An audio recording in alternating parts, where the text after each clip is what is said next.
No, I'm afraid I don't tithe their earnings, and I'm afraid in the modern day the parents continue to contribute to the children instead of the other way around.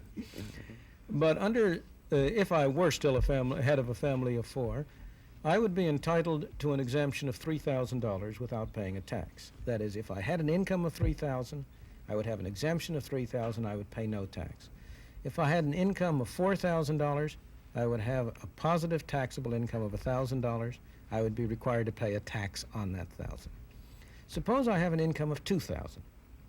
Then by the same arithmetic, I have a negative taxable income of $1,000. Minus $1,000 is my taxable income. The idea of the negative income tax is to apply a tax rate to that minus 1,000 and give a man a subsidy in proportion to it. For example, the highest rate, it seems to me, at all feasible to use would be 50%, and it makes it simple for arithmetic. Let's suppose a rate were 50%. Then if I had an income of $2,000 with a family of four, I would be entitled to receive half of that $1,000 back.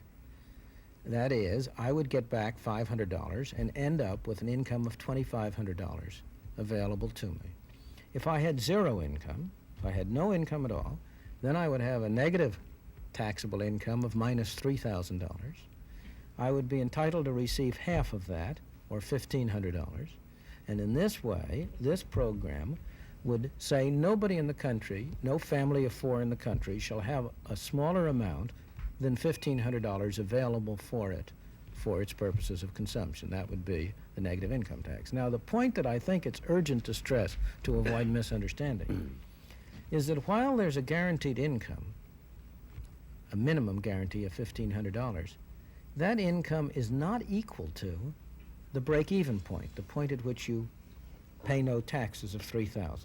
This difference is essential because there are other proposals which have been made under the name of guaranteed income, which would say, let's set a level like $3,000, then if a family has less than that, we'll make up the difference. Now, the trouble with such gap-filling programs, with a program which says if you have less than $3,000, we'll make up the difference, is that you destroy the incentive of people to earn anything. Why should anybody go to work and earn anything? Now, under a 50% rate, you also weaken their incentive. And if you were starting from scratch, you might be adding to the problem. But you're not starting from scratch. Our present welfare programs, our present direct relief, and aid to dependent children programs, in effect, have a 100% tax rate. Because if a family on relief, if, let's say, a woman, as currently is mostly the case under aid to dependent children, if a woman who is on relief takes a job and earns $100, and she's honest, she is required to have her relief payment reduced by $100. That's one of the ways in which we've been producing poor people. Yes, but it would be easy enough to modify that system without invoking your revolutionary substitute. Not at all. Impossible. How? Well, you say because it's politically difficult. No. Never mind the political difficulty. How would you modify it? Well, presumably by permitting her to keep one half of that $100. Yes, but then look at what happens. Let's suppose you go that route. Now I have two people, both of whom are working at the same job, both of whom have the same wage, but one of them, before he had that job or she had that job, was on relief, and the other was not. The person on relief ends up with a higher income than the person who is not. Under the existing system? Under your plan. Yeah. No, under your plan. If you were, in fact, I haven't advanced the plan yet. But under the plan you mentioned. Yeah. Under a plan where you said, well, now 4 people on relief, if they get a job, we'll let them keep half their earnings. The effect of that is to treat people who ought to be treated the same differently. It's thoroughly inequitable, and I think nobody would stand for it very long, because the man who says, now here I am, I got this We'll job. return to Firing Line and William F. Buckley and his guest after this brief interruption. Same pay, but came off of relief. The virtue of an income tax arrangement is precisely that it treats everybody the same way. Anybody whose income is $2,000 with a family of 4 gets treated exactly the same way, and there's none of this unfortunate discrimination among people. Well, I see that point, and it certainly is a logical extension of the whole idea of rule by law. But in fact, don't we know from the evidence of our census that the poor really are divided into 2 categories?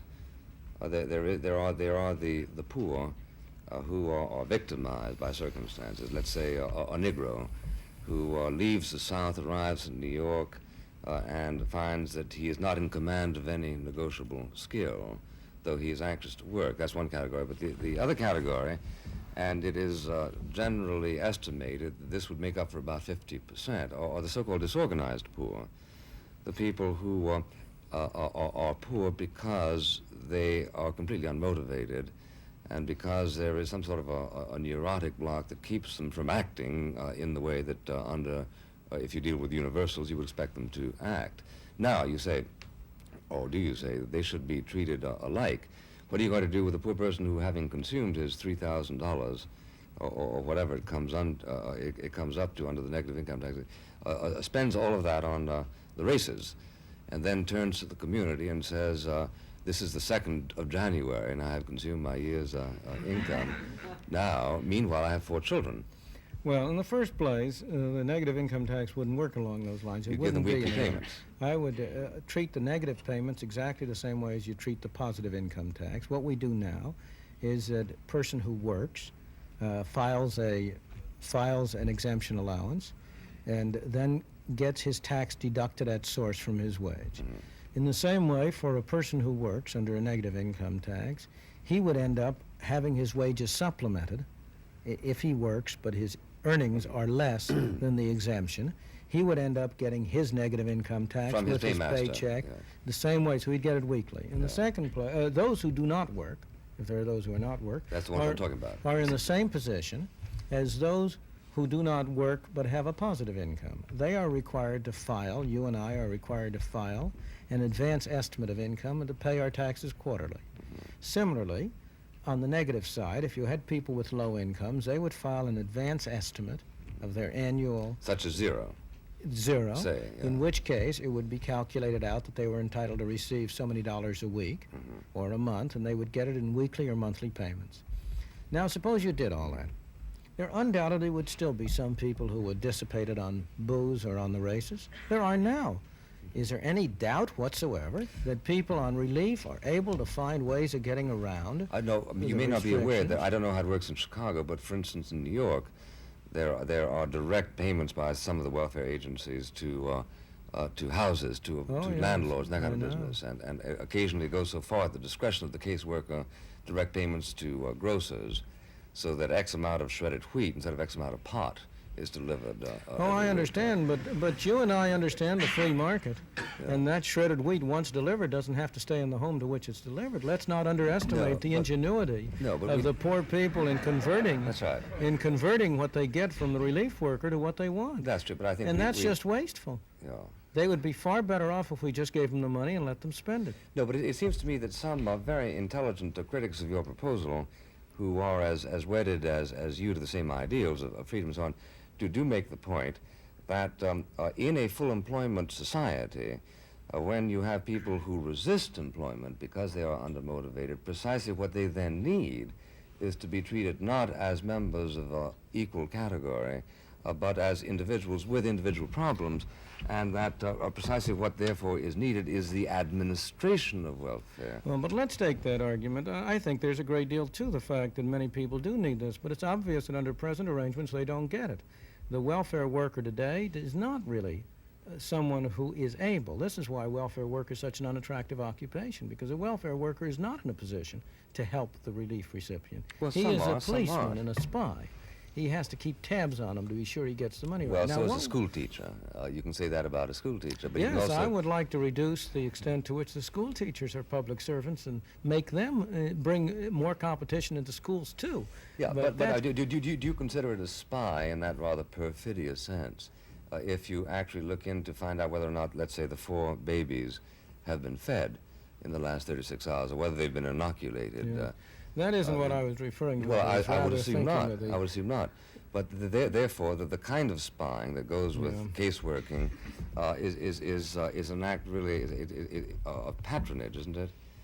That is to say, No, the kind of in loco spying. parentis. No, the kind of spying I was thinking of was standing outside a woman's apartment at 3 o'clock in the morning to make sure she is not entertaining a man who might be charged with support for the children. These are abuses. These are abuses. Or But making dismiss the sure abuses. that the but they're mostly abuses. You have a system which stimulates abuse. Aren't you evading the point? Let me go back that, to your... abuse, absent the abuses, you've still got a situation in which somebody has got to concern himself over the administration of the family by somebody who's a member of the disorganized poor. As I say, elementary things like have they had their vaccination? Let me take that. Let me go to that point. As I would say, first, at the present time, we're not doing it. In the second place, for a great large fraction of the people who are being helped, they have every incentive to do it themselves.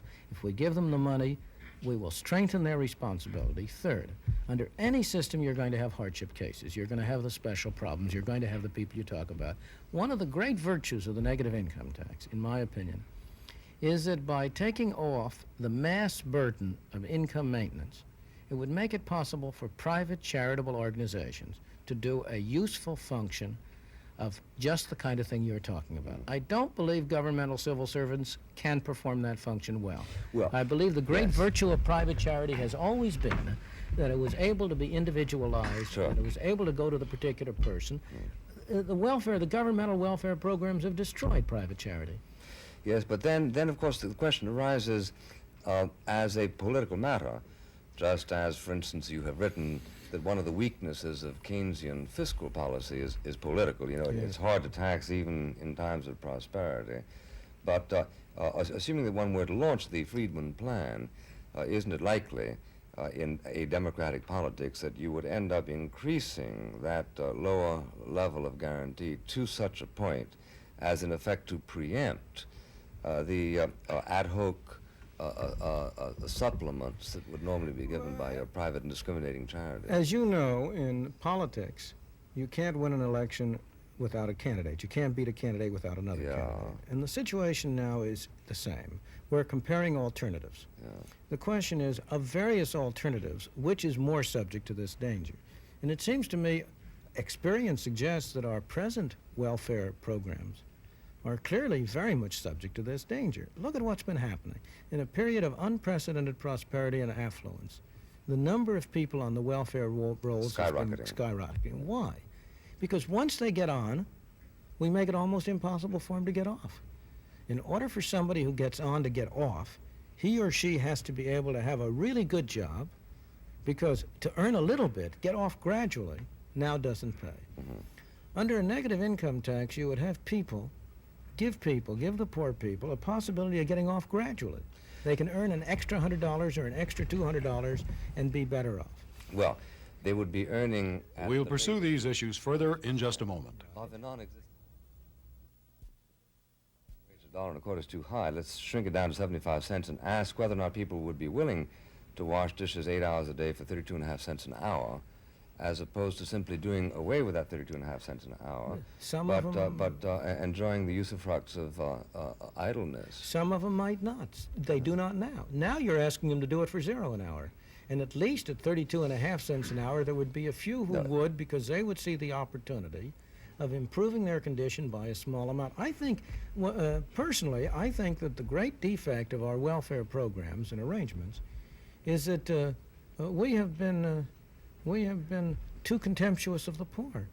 Our welfare, our people who have proposed these programs have treated the poor as if they were incompetent people who had to be managed by their betters. Now, I don't believe that's the case. I think most of the poor people are perfectly responsible, respectable people who, given half a chance, don't want to be on welfare any more than you or I want to be. Well, we've got to give them a chance to get off. It's a matter of statistics, Ms. Friedman. I think that's true about some of them. Yes. But I think it's also not true about others of them. Of course.